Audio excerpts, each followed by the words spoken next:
Moi, je suis paramédic, je prends soin des gens à chaque jour, je les accompagne dans l'ambulance. 2 jours avant que mon conjoint Charles se fasse hospitaliser, je suis rentrée au travail. Puis dès que j'étais en contact avec mon patient, ça m'a comme frappé que je voulais pas être là en train de prendre soin de cet étranger, je voulais être à la maison en train de prendre soin de mon conjoint. J'ai pas été capable d'arrêter de pleurer tout le long du reste de mon appel avec cette personne-là. Après cet appel-là, on est rentré au bureau, j'ai parlé à mon superviseur, puis je suis jamais retournée au travail depuis.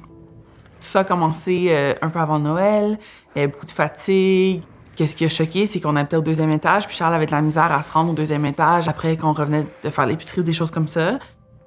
Donc finalement, j'ai poussé Charles à aller voir son médecin de famille.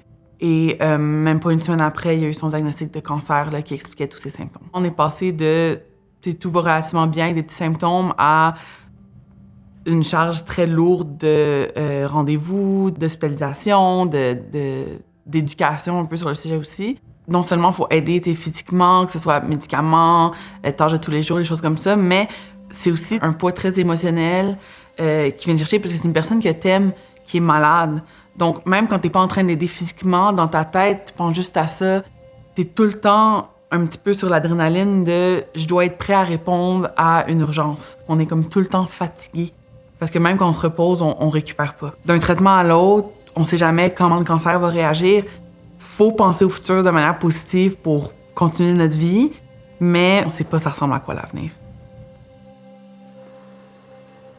We know cancer is tough for the patient, but more and more it is recognized that cancer is also tough for the caregiver.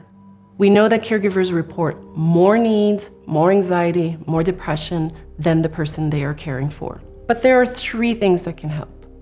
First, you might connect with community organization, and they offer different services, such as support groups.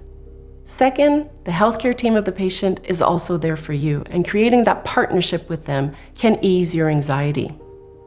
Third, there's several coping strategies that can be helpful, such as physical activity, relaxation, or even mindfulness can really help ease your mind. But think about the message that we hear in airplanes. First, put on your mask before helping others. You can only help the person you're caring for if you help yourself first.